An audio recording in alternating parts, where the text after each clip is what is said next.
Morning student, class 11 geography. हमारा chapter चल रहा था पृथ्वी की उत्पत्ति एवं विकास। इस संदर्भ में हमने सारा सौरमंडल, ब्रह्मांड, चंद्रमा की उत्पत्ति और जो कल की जो हमारी क्लास थी उसमें हमने स्तरमंडल का जो विकास था उसके बारे में पढ़ा। आज की हमारी क्लास है उसमें हम वायुमंडल व जलमंडल का विकास पढ़ेंगे कि किस प्रकार वायुमंडल और जलमंडल का विकास हुआ। वर्तमान वायुमंडल के विकास की 3 अवस्थाएं हैं। कितनी अवस्थाएं? 3 जो है अवस्थाएं हैं। पहली अवस्था में आदिकालिक वायुमंडलीय गैसों का ह्रास हुआ, यानी पहले जो हमने ब्रह्मांड में, आपको याद है तो हमने बात करी थी कि ब्रह्मांड में हाइड्रोजन और हीलियम आदि कई गैसें थी, ठीक है ना। और हमने ये भी बात करी थी कि जब तारों का निर्माण हुआ है या जो जोवियन ग्रह हैं वो किससे बने हुए हैं? गैसों से बने हुए हैं। ये बात हम हमारी पिछली क्लासों में कर चुके हैं। तो इस प्रकार से ब्रह्मांड में जो पहली वाली जो गैसें थी उनका धीरे धीरे क्या हो गई थी, वो ख़त्म हो रही थी। दूसरी अवस्था में पृथ्वी के भीतर से निकली वाष्प और जल वाष्प ने वायुमंडल के विकास में सहयोग किया। अंत में वायुमंडल की संरचना को जैव मंडल के प्रकाश संश्लेषण प्रक्रिया ने संशोधित किया। देखिए दूसरी अवस्था में क्या हुआ, पहली अवस्था में तो जो ब्रह्मांड में हमने गैसों की बात करी थी वो गैसों का धीरे धीरे क्या हो रही थी, ख़त्म हो रही थी, है ना। दूसरी अवस्था में ये कहते हैं कि जैसे हमने हमारी पहले जो क्लास थी उसमें हमने पढ़ा था कि किस प्रकार पृथ्वी का निर्माण हुआ था। तो हमने बात करी थी कि पृथ्वी पहले बहुत गर्म थी और फिर धीरे धीरे ठंडी हुई, है ना। तो इस प्रकार से धीरे धीरे ठंडी हुई। तो ठंडी होने से जब वो गर्म थी तो उसमें क्या था, जल वाष्प निकलेगा, भाप निकलेगी। तो इस प्रकार से वो कहाँ गई, जल वाष्प बोल दो या भाप बोल दो, एक ही बात है, वो ऊपर गई, है ना। तो उनके सहयोग से भी क्या हुई, वायुमंडल की संरचना हुई। फिर तीसरी अवस्था में क्या हुआ कि जब हमारी पृथ्वी पे, या हम कह सकते हैं कि देखो वायु में भी आपको पता है जीव रहते हैं, जल में भी जीव रहते हैं। तो जब जीवों की संरचना हो गई थी पृथ्वी पे, रचना हो गई थी, जब जीव उत्पन्न हो गए थे पृथ्वी पे, तब उन्होंने प्रकाश संश्लेषण की प्रक्रिया की। आपको पता है प्रकाश संश्लेषण क्या होता है, आपने छोटी क्लासों में पढ़ा होगा, 10th में भी पढ़ा होगा, कई बार आता है, 5वीं 6वीं में क्लास में भी आता है कि प्रकाश संश्लेषण किसे कहते हैं। एक बार हम बात कर लेते हैं। देखिए मैं बता देती हूँ मुँह से। प्रकाश संश्लेषण देखो वह प्रक्रिया होती है जिसमें क्या होता है, पौधे में आपको पता है हरा रंग होता है ना, हरा रंग हो रहा है।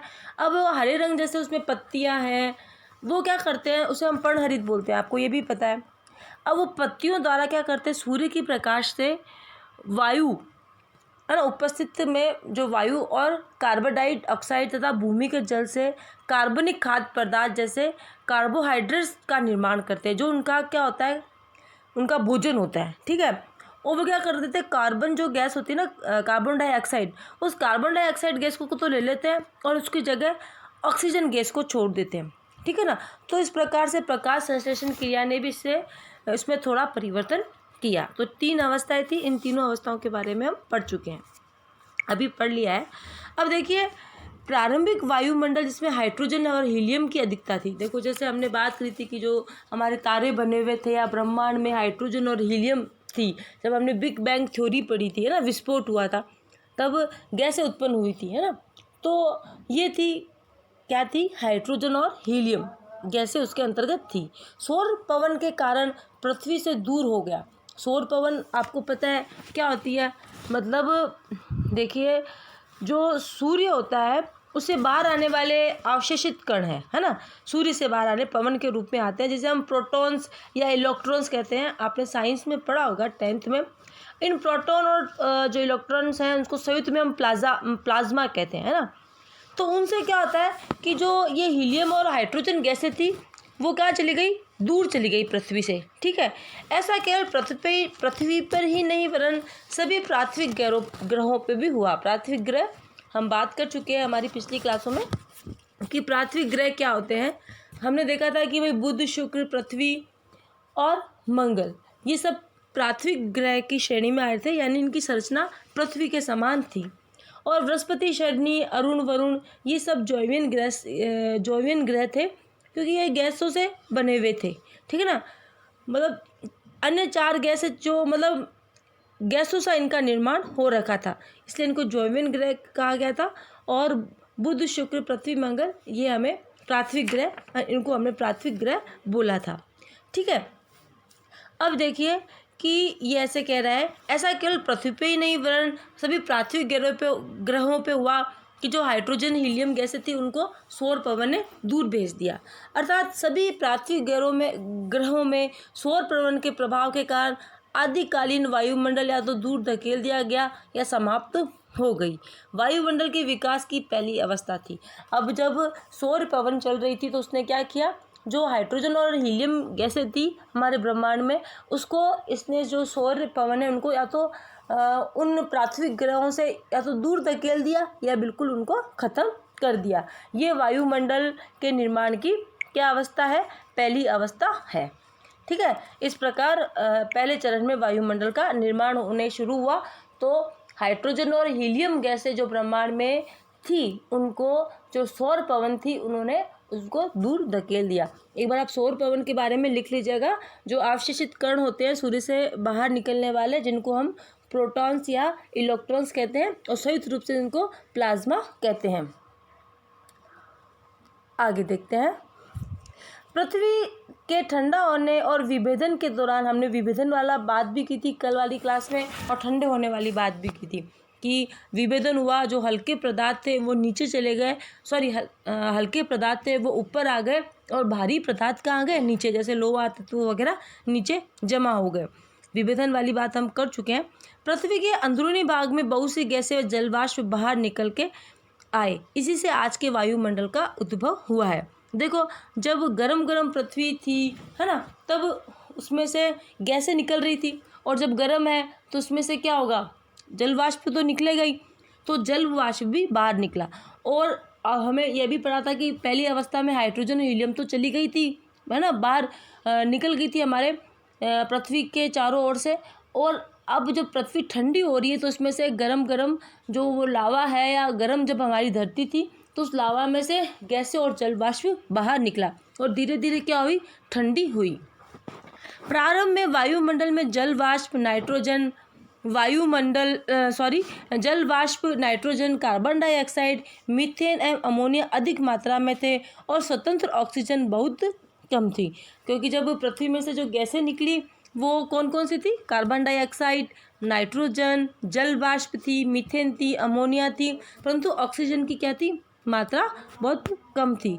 ये प्रक्रिया जिसमें पृथ्वी के भीतर भाग से गैसें धरती पर आई, इसे गैस उत्सर्जन कहा जाता है। अब गैसें कैसे आई, हमारा जो वायुमंडल हमारी पृथ्वी में से जो ठंडी हो रही है तो उस लावा में से जो गैसें निकल रही है और जल वाष्प है, उसी से ये गैसें हमारे पृथ्वी के चारों ओर हो गई। आपको पता है वायुमंडल किसे कहते हैं, पृथ्वी के चारों ओर जो वायु का या जो गैसों का आवरण है वही क्या है, वायुमंडल है ना। तो इस प्रकार गैसों का उत्सर्जन किसने किया, पृथ्वी ने किया। लगातार ज्वालामुखी विस्फोट में वायुमंडल में जल वाष्प व गैसें बढ़ने लगी। अब देखो, अंदर पृथ्वी के अंदर बहुत ज़्यादा गर्मी थी। जब हमने पृथ्वी की संरचना के बारे में पढ़ा तो हमने देखा था कि जैसे जैसे 2900 किलोमीटर के नीचे हम जाते हैं तो अंदर बहुत गर्म है, लावा जो निकल रहा है वो वहाँ से निकल रहा है ना। तो जब ये लावा बाहर आता है गरम गरम, तो उसके साथ में क्या आती है, साथ में कई गैसें और जलवाष्प भी आता है। पृथ्वी के ठंडा होने के साथ साथ जलवाष्प का संघनन शुरू हो गया। अब जैसे जैसे पृथ्वी ठंडा हुई तो जलवाष्प भी बाहर आने लगा, संघनन शुरू हुआ और वायुमंडल में उपस्थित कार्बन डाइऑक्साइड के वर्षा के पानी में घुलने से तापमान और अधिक बढ़ेगा, है ना। फलस्वरूप अधिक संघनन व अत्यधिक वर्षा हुई। अब देखो, कार्बन डाइऑक्साइड तो पहले भी थी, हम बात कर रहे हैं कि जब पृथ्वी में से लावे में साथ में कौन निकल रहा है, carbon dioxide, nitrogen, methane, ammonia, ये निकल रही थी, ठीक है। अब उसके बाद में क्या हुआ, वापस ये हुआ कि जब पृथ्वी ठंडी होने लगी तो जलवाष्प निकला, जलवाष्प भी निकलेगा। अब आप लोगों ने कभी छोटी क्लासों में पढ़ा होगा कि क्या होता है कि हाँ, हम जब वर्षा की बात करते हैं कि किस प्रकार वर्षा होती है, तो हम क्या कहते हैं कि भाई बहुत तेज जो क्या हो रहा है सूर्य का प्रकाश है वो कहाँ गिर रहा है, पानी पे गिरा, और जल वाष्प बना ऊपर हुआ, संघनन हुआ। हमारा एक लेसन है संघनन का, कि वर्षा किस प्रकार हो रही है, तब हम उसमें बात करेंगे कि किस प्रकार संघनन होता है। 7% संघनन होता है जल वाष्प का, उसके बाद बारिश होती है ना, ये आपको पता ही है। तो जब जल वाष्प ऊपर गया, उस पर संघनन हुआ, तो उसके बाद में क्या हुआ, कार्बन डाइऑक्साइड ने भी वहाँ पे तापमान बहुत ज़्यादा क्या कर दिया, बढ़ा दिया। अब तापमान बढ़ा, अत्यधिक संघनन हुआ, और फिर क्या हुई, बहुत तेज बारिश हुई। अब बारिश हुई तो पृथ्वी के धरातल का वर्षा का जल गर्तों में इकट्ठा होने लगा, जिससे महासागर बने। अब क्या बनेंगे, धीरे धीरे बारिश हुई पृथ्वी पे, और जो खड्डे बने हुए थे उनमें क्या हो गया, जैसे हमने चंद्रमा के निर्माण के वक्त पढ़ा था कि एक सिद्धांत बोल रहा था कि है ना, पृथ्वी पर जो प्रशांत महासागर है वो चंद्रमा के बनने से हुआ है ना। आपने शायद देखा होगा, पढ़ा होगा, ये हमने बात भी की थी कि पृथ्वी पर जो चंद्रमा बना है, जिसे हमने बिग स्प्लैट कहा था, है ना, ये एक सिद्धांत पढ़ा था हमने, तब उसमें हमने ये बात की थी। तो बड़े बड़े गर्त और खड्डे थे, इन जब बारिश हुई तो इन खड्डों में क्या आ गया, पानी, और फिर वो क्या बन गए, महासागर बन गए। पृथ्वी पर उपस्थित महासागर पृथ्वी की उत्पत्ति के लगभग 90 करोड़ सालों के अंतर्गत बने। ऐसा नहीं कि बस पृथ्वी बनी, ठंडी हो गई और पानी आगे गिरा और महासागर बने। इन महासागरों को बनने में भी काफ़ी टाइम लगा। जो आज हम 5 महासागर की बात करते हैं, प्रशांत महासागर, हिंद महासागर, है ना, तो इनका भी क्या है कि इनको बनने में भी कितने साल लगे हैं, 50 करोड़ साल लगे हैं। इससे हमें पता चलता है कि महासागरों 400 करोड़ साल पुराने हैं। कितने साल पुराने हैं, 400 करोड़ साल पुराने हैं। अब देखिए, लगभग 380 करोड़ साल पहले जीवन का विकास प्रारंभ हुआ। यदि भी लगभग 250 से 300 करोड़ साल पहले प्रकाश संश्लेषण क्रिया विकसित हुई थी। क्योंकि देखो, प्रकाश संश्लेषण कैसे हुआ, पेड़ पौधों के कारण, है ना। तो लंबे समय तक जीवन केवल महासागरों में ही सीमित रहा। देखिए क्या था कि पहले स्थल मंडल, फिर जल मंडल, वायुमंडल, इन सब का निर्माण हुआ, ठीक है। उसके बाद में क्या हुआ कि जब हम बात करते हैं कि सबसे पहले जो जीवाणु आए थे, जिन्हें हम एक कोश के जीवाणु या कहते हैं, वो आए थे 57 करोड़ वर्ष बाद में, है ना। तो जैसे बिग बैंग हो गया, ब्रह्मांड बन गया, सूर्य की उत्पत्ति हो गई, तारों की उत्पत्ति हो गई, सब बन गए, तारे, चंद्रमा सब बन गए, है ना, पृथ्वी बन गई। उसके बाद में जीव आया। ऐसा कहा जाता है कि फिर वायुमंडल और ये सब बना, है ना, वायुमंडल बना, जल मंडल बना, जैसे अभी हमने बात करी। उसके बाद में जीव आया, यानी जिसे हम कहते हैं आद महाकल्प। जो हम साल की बात करते हैं तो इसे हम बोलेंगे आद महाकल्प। लिख लीजिएगा आप अपने।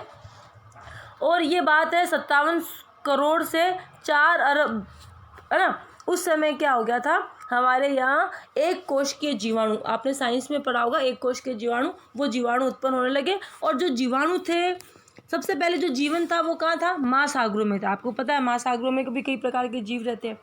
अब प्रकाश संश्लेषण की प्रक्रिया द्वारा ऑक्सीजन में बढ़ोतरी हुई। फिर धीरे धीरे हमारे यहाँ जो पेड़ पौधे हैं वह प्रकाश संश्लेषण की क्रिया करने लगे, कार्बन डाइऑक्साइड ग्रहण करने लगे, ऑक्सीजन बढ़ाने लगे। धीरे धीरे महासागर ऑक्सीजन से सरतप्त हो गए। सरतप्त का मतलब तृप्त हो गए पूर्ण रूप से। जो आपको पता है पानी किससे बना होता है, पानी किससे बना होता है, आपने पढ़ा होगा साइंस में भाई, हाइड्रोजन और जो हाइड्रोजन से और ऑक्सीजन से बना होता है पानी, ठीक है ना। तो जब महासागरों में, जलों में ऑक्सीजन व नाइट्रोजन ये सब जब थे, तो इनसे क्या हुआ, पानी अगर बढ़ा तो ऑक्सीजन की भी मात्रा बढ़ी, ठीक है ना। तो वायुमंडल में ऑक्सीजन की मात्रा 200 करोड़ वर्ष पूर्ण रूप से बढ़ गई।